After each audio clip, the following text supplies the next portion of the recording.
So I'd like to introduce Greta Gerwig.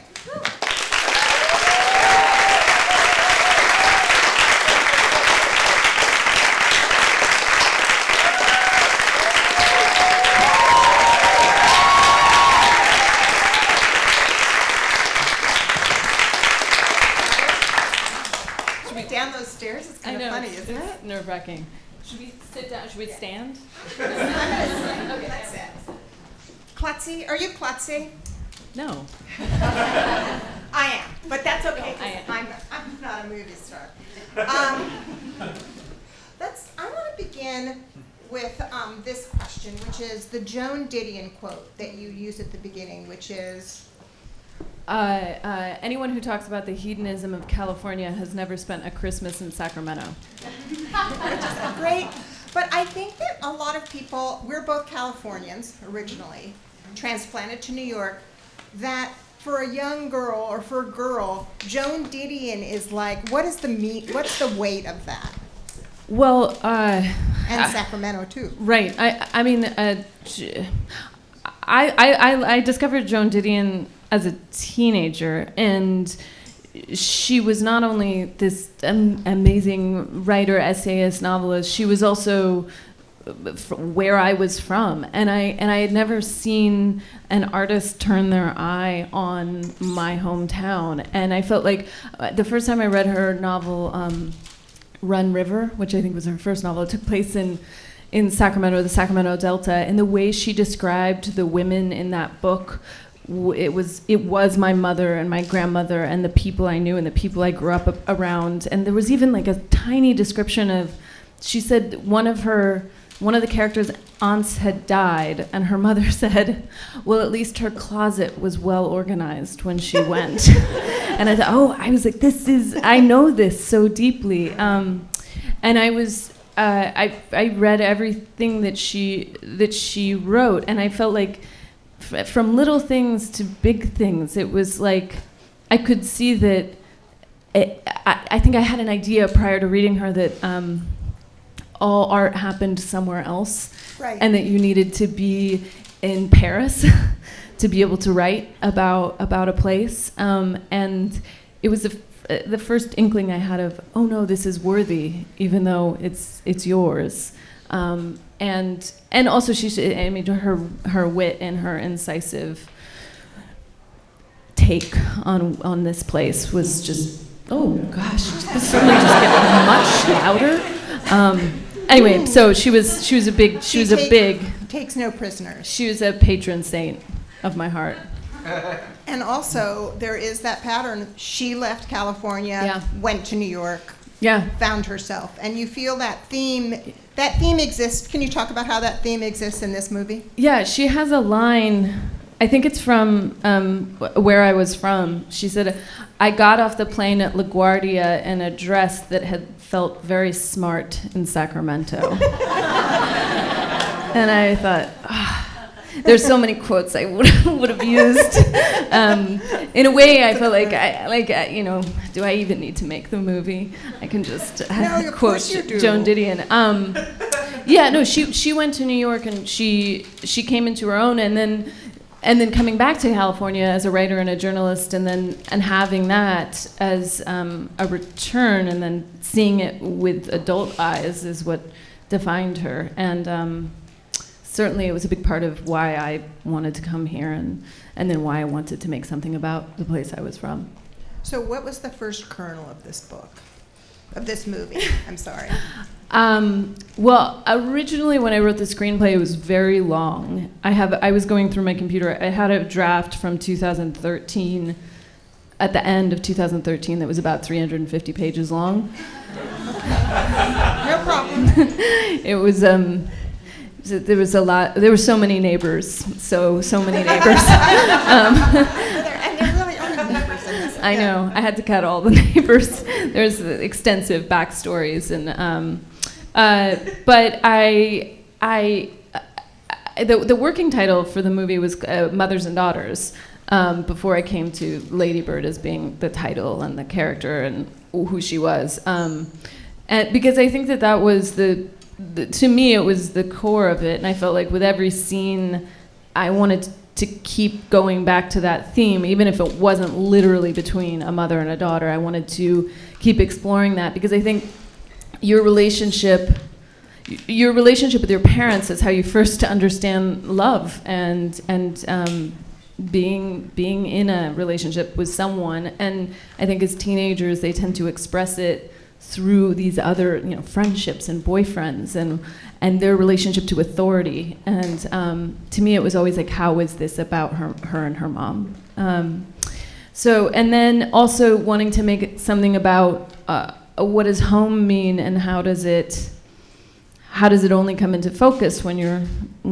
leaving it? And that year is so potent. So potent. I mean, it's the last year of high school. The last year of high school, and it's a world that's fading as fast as it's happening, and it's incredibly vivid, and the emotions are so big, and it's all ending. There's this feeling of like, it just moves forward. And when we were editing, and even in the writing, I wanted it to feel like it was gathering speed as you went forward, because it was just escaping. But I think people have described it in some ways as a coming of age story, but to me, one person's coming of age is another person's letting go, and I'm just as interested in the part that's the letting go as the growing up.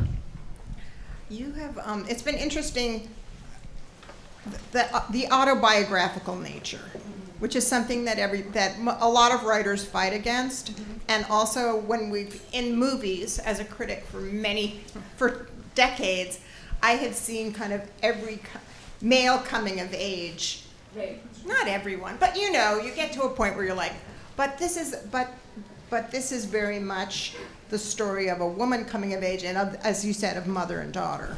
Yeah, I mean, well, I think there's a lot of, I think there's a lot of, usually movies about teenage girls, even if it's not the primary story, it tends to center around one guy, and that's the love story. And I wanted it. I said, well, there's not one guy. There's two guys, and they're both wrong, because that's not the love story. The love story is between her and her mother. But I think it's an incredibly rich and vivid time, and I think when I was actually looking back at like, well, what is boyhood but for a girl, or what is 400 blows but for a girl? What are these stories? And not does she date the guy? Like, what is personhood for young women? And I just felt like there was a dearth of it. I've read that you said that to make a movie about a woman where her love for a man or another woman isn't the central thing is somewhat radical. Well, yeah. I mean, it tends to be romance is the primary thing that women do in movies, and it's not that I don't like that, and it's not that I'm not interested in it. It can't be the only story we're telling about what women do.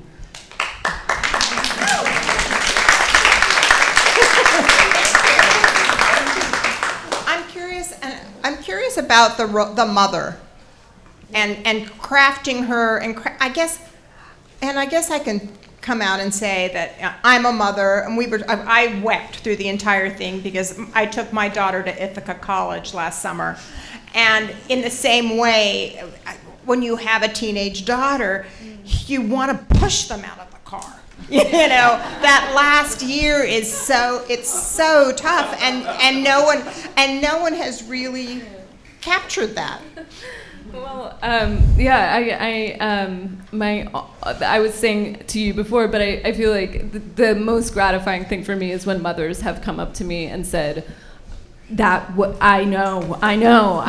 wanted to kill her, and also I couldn't believe she was going. I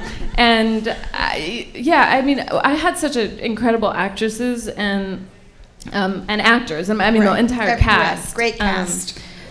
But Laurie Metcalf is one of the great treasures. Oh yeah, she's fantastic, and she's the treasure of this movie. And I always wanted someone who had that much power as an actress, because I knew that secretly it was her movie. in a lot of ways, and I wanted that to kind of. Can you talk a little bit more? What does that mean? That secretly it wasn't Lady Bird. It was.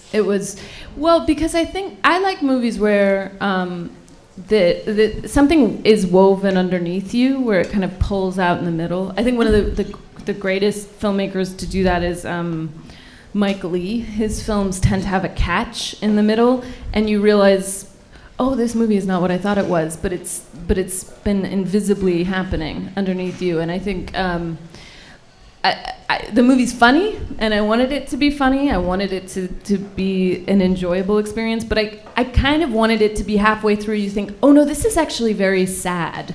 And I think I described it as, if you've ever heard a pop song that's really fun to sing along to and really great upbeat song, and then you hear it covered by someone else and it's slowed down, and all of a sudden you can hear the lyrics and you think, oh no, that song's tragic. That's a tragic song about suicide. Yeah. I was just bopping along to it, and I think I wanted the film to sort of have this bopping along quality that then you realize when you slow it down, no, it's the same tune, but actually this is sad. And I wanted it to be that we were following this girl and then realize, but this is just as much her mother's story. So with Laurie, she just, I can't say enough about, I love her so much, and I can't even fathom her talent. I felt like I would sit, she was so quiet, and she was so just ready to work. And I'd say, oh, we're ready to shoot. Where's Laurie? And she'd be right behind me. And she'd say, I'm right here. And I go, oh, God.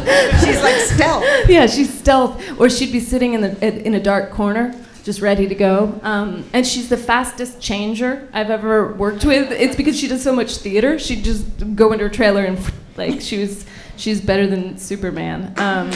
And she had this, I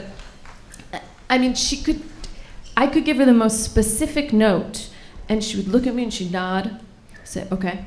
Then she'd go to her place, and then everything would go across her face that I had just described or said. And it almost became, my first AD had to have a catchphrase with me, and he's like, you're falling down the Laurie tunnel, which meant we got it, and now you're just seeing what she can do. And because it was she's so, like a really fast car, you want to just keep driving it. Yeah, you want to open her up. You're like, I've got to, I got to take her. This is how fast does this thing go? But I felt like for me, it was on the page, and I don't do any improvisation, and the script stays really set. But as soon as I had her, it was the magical thing that happens once you have an actor. She brought every nuance that I could ever dream in it. It's like this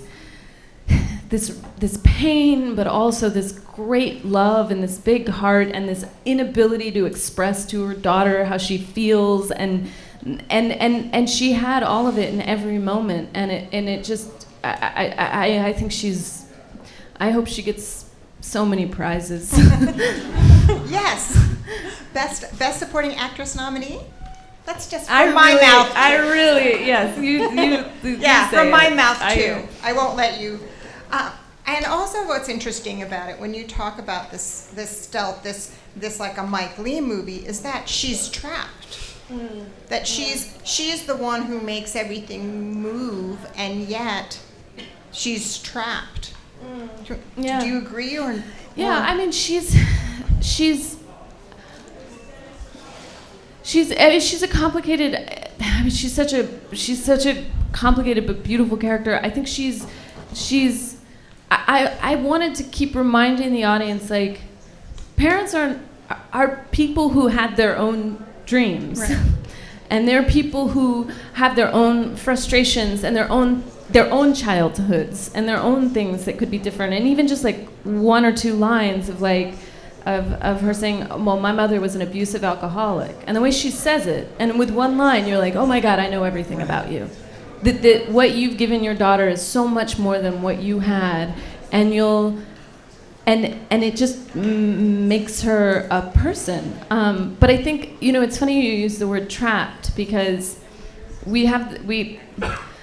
early in the movie, she does this drive home after she gets off the night shift. And the stage directions said, I think I wrote, she has an enormous capacity to love this place she's from when she's not resenting the stuckness, I think I used, of her own life. Right. And that she loves it. And I think there is a way in which she feels stuck financially and also just emotionally with her daughter. And with her husband. And with her husband. But then also, she does have this enormous capacity to love it. And that's all over Laurie's face when she's looking and seeing what this actually beautiful city is. How much of your own experience as an actress do you use when you're dealing with actresses? Or actors, excuse me. I think for me, being an actor, it brings everything to how I approach directing. I didn't go to film school. I went to liberal arts college, so really, I learned by doing. And I knew I wanted to direct. I knew I wanted to write and direct. But when did you first know that? Probably when I was 5 and I tried to organize a class production of Gypsy, which turned out to be inappropriate. I wonder why.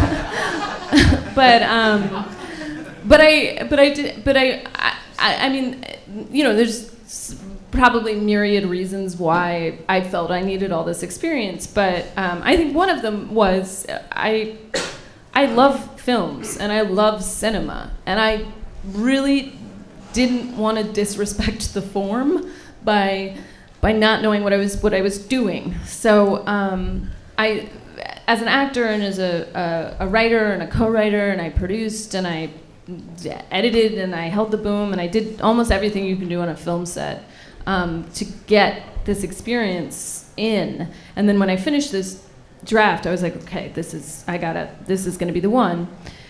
And I think I see, because I've spent so much time as an actor, I've seen so many different directors on sets, and I think most directors only ever are on their own set. They don't actually know how anybody else does it.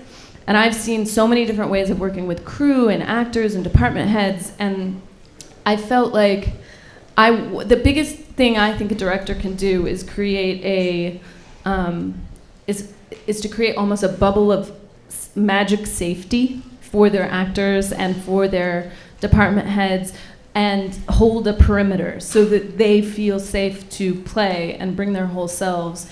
And also with the actors, that they feel that they own those roles. That at the minute that we start rehearsing, they know more than I do. I do not hold a secret key of who the person is. They do. They should have their own. They can take it into themselves, so they become the guardian of the person. And even to the point of, like, I had the way my actors worked with my costume designer. I had them build wardrobes instead of costuming each scene, because I wanted them to be able to say, because it goes over a year, I wanted Saoirse to be able to say, I think this is what she would wear on this scene. So they had like a rack? Yeah, they had a whole, this is what's in her closet. Okay. So what does she want to wear today? And I mean, have you seen, has that been on other sets that you noticed it, or was it just something that you innovated? That's actually something I innovated. Cool, man. A what? Cool. Cool, yeah. But I think the thing that you don't want actors to feel is that they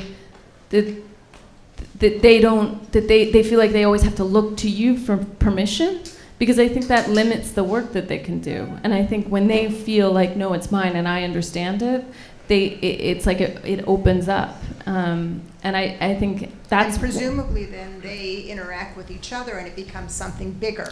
Yes, and I always wanted them to have secrets from me with each other. I also feel like I wanted them to have their own little things that they knew and that they came up with and that were their codes with each other, because the truth is I'm not in the make-believe world with them. I'm capturing it. So what would be an example?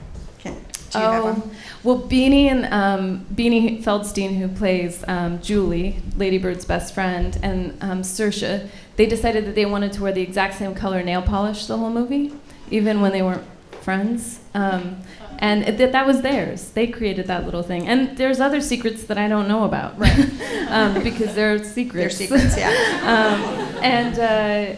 And also just, I'm also with actors, they also making them feel like they can't embarrass themselves. So this I stole from Mike Mills. I would do dance parties to get them to feel foolish, so that it was just out of the way. Well, that was like in 20th Century Women. Yes, that's right. You told me what did he gave you all these girl bands, right? Yes, he gave me all these girl bands, and he would have me and Billy Crudup and Annette Bening and Elle Fanning and Lucas Jade Zinnemann, who was the young boy. He would have us do these really awkward dance parties in his basement. So one of the first rehearsals I had Lucas and Saoirse, I think I had them dance to like Blink 182, and it did just make them feel unembarrassed of their bodies and their impulses, and it just opened it up. I didn't make Tracy Letts dance. No, I'm not surprised. He's someone, he's like a single flavor. Like, he'll go along, but he is himself, right? Yeah, I absolutely adore him. Yeah. And he's very protective. Oh yes, he is. He's also so kind, but he is intimidating. He would always say, if I gave him a note, he'd say, "I understand." And there was like a wave at the end, Rosa. Are you gonna do it? Or and then he always would. But he's such a. I mean, obviously he's one of our great playwrights. I also felt in the course of making this film, at some point I had Tracy Letts, Lois Smith, Stephen McKinley Henderson, and Laurie Metcalf, and I was like, nothing better happened to them because this is the brain trust of the American theater. I got to keep them safe. Yeah, exactly. But I think he's such a great writer, but he's also an incredible actor, and for me to see those two things go together, he brings his intelligence as a writer, and then he's also has what all actors have, which is an enormous empathy machine inside. And there's kind of nothing sadder than seeing him play solitaire on the computer. There's like one of those, like such a simple thing, and he doesn't overplay it, and he doesn't, Yeah, I know. He has so many good small things. Like he also, I feel like when they start fighting, his wife and daughter, I think he just wants to go somewhere else because he loves them both, and it's so painful to watch them fight. Right. So he just kind of leaves the room. Having been through that, I know that the women, the mother and daughter, don't realize that they're like wired to do it. No. And someone on the outside totally sees how they both create it. Yeah.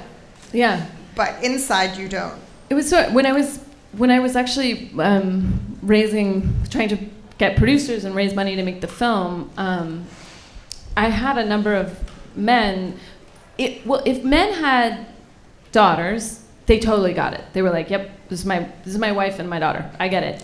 And if they grew up with sisters, and also you think you won't be that mother. That's the frustration that Laurie Metcalf has. Is like, I didn't want to be this human.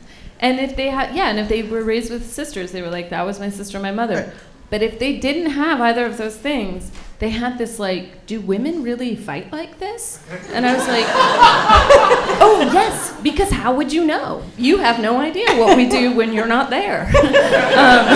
And it was this kind of, they were like horrified. They were like, this is really upsetting. And I was like, yeah. It was like every single woman's gone through it. Yeah, exactly. And then it's interesting you cast Saoirse. I hate this. Saoirse Ronan. Saoirse.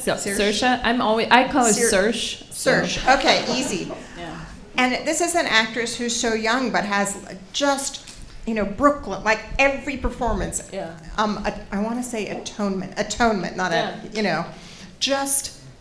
And then she comes in and she's completely fresh. I mean, it's amazing to me every time I watch the movie. She's so good in it that you can't believe that that's not who she is. That's not her accent. That's not how she looks. That's not how she walks. That's not how she presents herself. And it's so lived in that it feels like I just went and found this girl. It's an extraordinary transformation, and a true transformation. It's not just the external. She's a real inside out kind of actor, and she has the quality of being she's a technician, but she's also plugged into some lifeline that's sort of beyond her control, which is so exciting as a director because she has both. She can give you the raw thing that feels like it's just welling up from inside of her, and then she also has this very fine-tuned technique that she can. Can you give me an example? Because I don't really understand that idea of technique. Exactly. Yeah. Because we've talked before, and you've talked about comparing Julianne Moore and Annette Bening. Yeah, they were. Yeah, And it was a great comparison. Actually, it's interesting. Julianne Moore.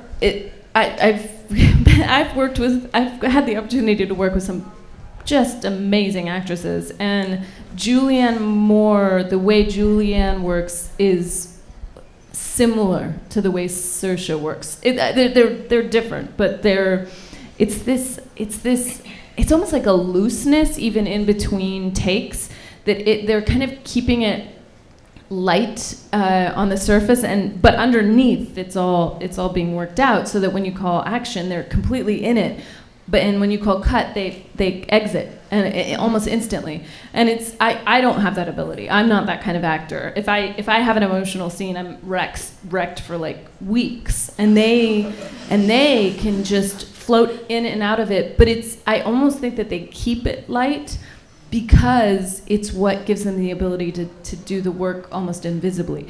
But I can't take it apart because I don't know. They don't tell me, but they just do it.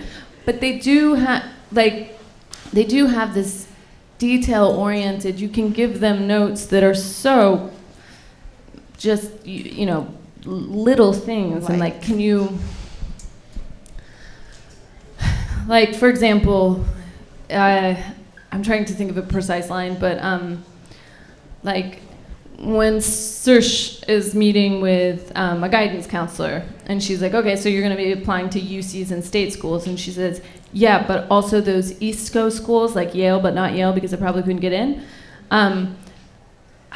We did it, and then I said to her, oh, I want you to have an edge of annoyance, but you're not going to give into it because this person holds power, and the sort of insistence of this is what I really want, remember? And she was like, mm-hmm, and then she did just that. And it's such a shading thing. She can shade in one direction or another with such just carefulness. And you were saying, I just want you to talk about Annette Bening because, and then we're going to go back, and I want to talk about the female director issue. But sure. Because you worked together in 20th Century, and you said that there were so many. There were every take she was different. Yes, she was. She was. I mean, when I was in scenes with Annette, I'm in love with her, so it's a little hard to talk about it. I had this problem all the time as an actor, actually. I would, which is one of the reasons I knew I should be a director, is when I was working with a great actor and they would act next to me, I would zone out and just watch them, and then I'd be like, oh, no, it's your turn. And then I was like, oh, you should be behind the camera. Because it was intoxicating. But she to me, but again, I don't know, the movie I worked with her on, 20th Century Women, I had a feeling of every time I was in a scene with her, it was like being in the presence of a creature, or almost like an animal. It was very instinctive, and it was alive at every moment, and it didn't seem like she was trying to micromanage it or control it or edit her own performance in the doing of it. It was just utterly different and alive every take. And she didn't have the popping out of it thing, and she's also a genius, so it's just there's different ways to do it. But she would stay in it in between, and then whatever the next take was, it wasn't like, and now we act. It was living the whole time. Fascinating. Yeah. Now, pivoting onto this other subject, here you are. This is the first movie you've ever directed. Now, you've written movies before, you've co-written movies, you've starred in movies, but here we're at this moment suddenly where we've wanted women directors for so long, and you're like, I would hope, perfectly placed. Do you feel like there's a dam bursting, or there's a change coming? Are there more offers on the table? What's going on? Well, I want to just say I'm so honored to be at this festival, and also there are I think a third of the films are by women, which is the record, which is incredible, and intentional. Thank you. And intentional, yeah. And the same was true at the Toronto Film Festival, right. Which I think. I mean, I have a lot of thoughts on this. Well, where would you begin? I would begin with, I watched the Steven Spielberg documentary here the other night, and I loved it. And it made me so emotional, and his career and all the dreams that he's given us. And I was thinking about how a lot of it was talking about how when he was young and he snuck onto the lot, and the kind of the lore of him, and how for me the very first film I fell in love with that made me understand cinema was Claire Denis' Beau Travail, and I didn't know that it was directed by a woman until the end. I didn't know what it was, and when I saw her name come up, I thought, either that's a very strange man's name, or that's a lady name.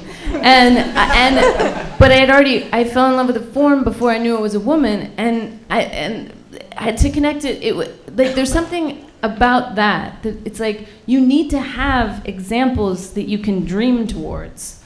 It's very hard to create a dream without examples, and you know, for me, Spielberg was talking about the David Lean's Lawrence of Arabia, which is right. incredible. Obviously, this is the Lawrence of Arabia, and for me, because it was Claire Denis, I felt like there was a spark in me of like, oh, that's a job you can have. It's a thing you can do. Yeah. You can aspire to do this, and I think that's why it's so important that places like New York Film Festival and Toronto make a real concerted effort to have so many women, because I want young women right now to see this and make their own dreams for themselves, and to have examples. And also, I'm interested in seeing what we have to say cinematically in a form that has been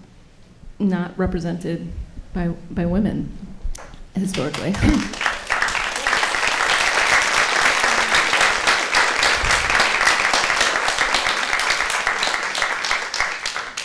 Very heartfelt.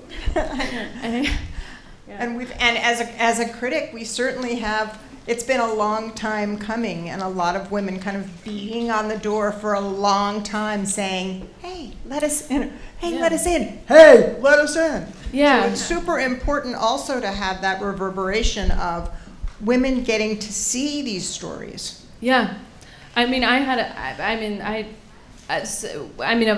the many references my cinematographer and I looked at while making this movie, one of my favorite movies is Jean Dielman by Chantal Akerman, and I love that movie. I love it so much, and I've never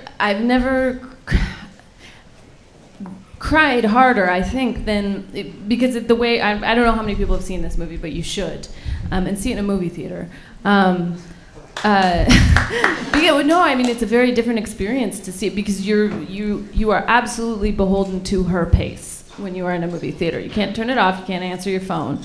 And you watch this woman go through the domestic rituals of her day, and her making dinner, and her cleaning, and cleaning the tub, and washing and opening the fold-out bed that her son sleeps on. And you watch these details, and because you spent all this time watching these domestic tasks, after she has a traumatic, you think, event, maybe she works as a prostitute, but she does it very orderly. And when you see all those domestic tasks again, there's one shot of her, and you've seen her do the dishes before, and she puts a dish in the drying rack, and it has a little bit of soap scum still on it, and I burst into tears because I was like, she's cracking. She's cracking. And that's how you know this woman is cracking, because you've seen her do all these domestic tasks. And Chantal Akerman talked about the fact that women doing housework is the lowest image of cinematic images. That we value watching a woman get raped more than we value her making dinner. And that what if you built an entire movie that had the time of domestic tasks? And I when we were talking about making this film, I mean, now I'm going to tell you, but the only people who would know would be us. But there's a very quick shot of Marion sewing the dress that they found at the thrift store for her daughter, and I said, let's frame it like Jean Dielman. Let's frame it flat and frank, and even the lighting. We looked at the frame and we were like, okay, let's do that. And it was my own internal tip of the hat to what she had done with that film. Thank you. Okay, so we're going to do Q&A, and people who have questions, you need to take a microphone because this is being taped. And two other things, the movie comes out November 3rd. That's right. And when we're done, everybody please stay seated so that we can walk out. And question? Hi. I saw the film yesterday and I thought it was totally brilliant. And the two actors that play Saoirse's boyfriends, Lucas Hedges and Timothy Chalamet, I thought were remarkable, and I was wondering if you could talk about how you went about casting them. Sure. And they're both hot. Oh, Hot. They're hot physically, but they're also hot right now as actors. No, they're both. hot. They go both. They're hot. I actually do, as a maybe one of the benefits of a female director is when Saoirse, I'd already cast Saoirse, and then when I introduced her to Timmy and to Lucas, she was like, well, you know who's cute. And I was like, yeah. She was like, male directors always pick the wrong people.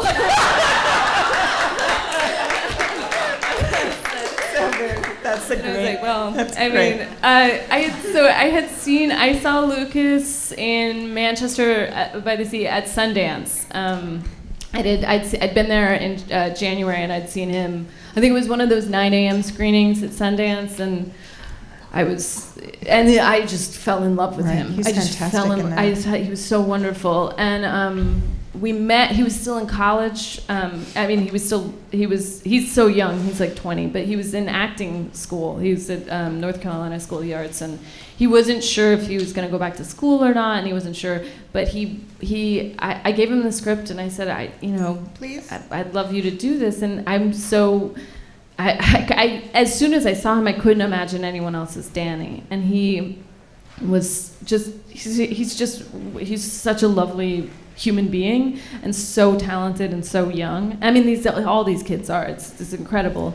And then with Timothy, I saw him in a play. I saw him in John Patrick Shanley's Prodigal Son, and he hadn't yet done Call Me by Your Name, and I didn't know. I didn't watch Homeland, so I didn't know him from that. He was also on Homeland, but he was so electric on stage. He was a firecracker, and actually one of my best friends at Barnard College her mother is the head of the drama department at LaGuardia High School, and he went to LaGuardia, and she said he's just beyond talented, and if you get the chance, he's great. So I met with him, and he was on board. So both of them, they were the first two people I went to, and they both said yes, and they're both apparently really good kissers.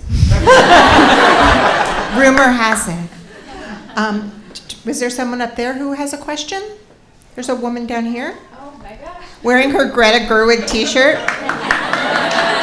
Awesome. Hi, Greta. Hi. I haven't seen the film yet. I'm seeing it later tonight. Oh, I'll see you again. Yeah. But my question is, what were some of the challenges you faced as a director? Thank you. I would say every movie, every step of the way is a challenge as when you're making independent films, or really any film, because the film always feels like it's on the verge of not happening, and all the way through the end of editing. It always feels like, oh, this could all go away. There were lots of challenges, but I don't know how to. But I think that's just inherent in filmmaking. Is every day it seems like, well, how are we ever going to get through this day? And there's specific things like locations falling through at the last minute, or something you thought was set turns out not to be set, and then you have to make it up at the last minute. But I think that's just movie making. I don't think it ever goes smoothly. I've never known a film that just everything came together perfectly. But what I will say is that being a director, as part of your job, is to never let it show to your actors or the people around you, because if you lose faith, the whole operation crumbles. So you kind of have to develop a very clear vision for where you're going and manifest it. There's actually the French word for director, the réalisateur, so fancy. But I think that's actually a good term for director, because director, even the word implies it's all in front of you and you're just directing it around. But the realizer, to realize something, to make something exist that does not exist, is a very different task. And I think it's a closer approximation of the job. So it's always hard, and I think it always will be. How are we on time? One? Should we go one more? Over here, this gentleman down here. Fantastic film. Thank you. Fantastic. You talk about the emotional arc of the film, coming of age and letting go, and it's kind of an inversion or almost a car crash. And it reminded me, of course, of Merrily We Roll Along, which plays a big role in the film. Could you talk about, which also has an inverted structure? Could you talk about that? Yeah. Well, thank you. Yes, I love Merrily We Roll Along. It's a Sondheim musical. It was actually a Sondheim flop. Right. Sadly, Isn't there's a movie on Netflix right now? Yeah. About the flop and how it impacted the various people who were in it. Yeah. It's brilliant though, and I didn't do that musical. So many people ask me, "Oh, did you do that musical while you were in high school?" And I said, "No, what high school would ever let you do that musical?" And actually, I've met some people who say, "My high school did let us do it." It's like, why? It's all about alcoholism and divorce. But it's, as are the best musicals. They're the best. But it's a story. It's told in reverse. So it's about three best friends, and you start with them when they're. Also, it was in the 70s, so I think they're in their 40s when the play begins, which apparently it's life's over. Ask Laurie Metcalf. Yeah. And then it works its way back in time to when they're 18 years old and graduating from high school, and they're watching the launch of the Sputnik on top of their roof, and they're singing about all these things they're going to do and their lives that they're going to have and how exciting it's going to be. But it's this tragic feeling because you know everything that's going to happen, and then you at the very end you're like, oh, it's going to be so much worse than you think. But it's achingly beautiful, and it has this central. That's another thing that made me cry and cry and cry. There was something about it, even they have this interstitial song, the like yesterday is gone, see the pretty countryside, just guts me. There's something about the relentlessness of time, that it just keeps moving, and so I felt like it had these themes that I wanted to play with, and I was so lucky that via Scott Rudin, who was my producer, has worked with Stephen Sondheim, and he said, because I had written Merrily We Roll Along into the script, but I had no idea of how I was going to get Stephen Sondheim to give his permission, and then Scott Rudin said, I'll call Stephen. And I was like, oh, well, can I listen? But he was very, very generous and allowed us to use it. So I'm so glad it's in the film. And it was, I would say, actually, to go back to the challenge, explaining to the line producer how I was going to make a musical in the middle of this movie, that was challenging. But I said I had my best friend from Sacramento who taught drama at a high school come down to where we were shooting and preparing in LA. And I said, give me and my best friend 6 hours. He makes high school musicals all the time. Just give us these kids and we'll make you a musical. And we did. That sounds wonderful. Well, thank you very much. Thank you.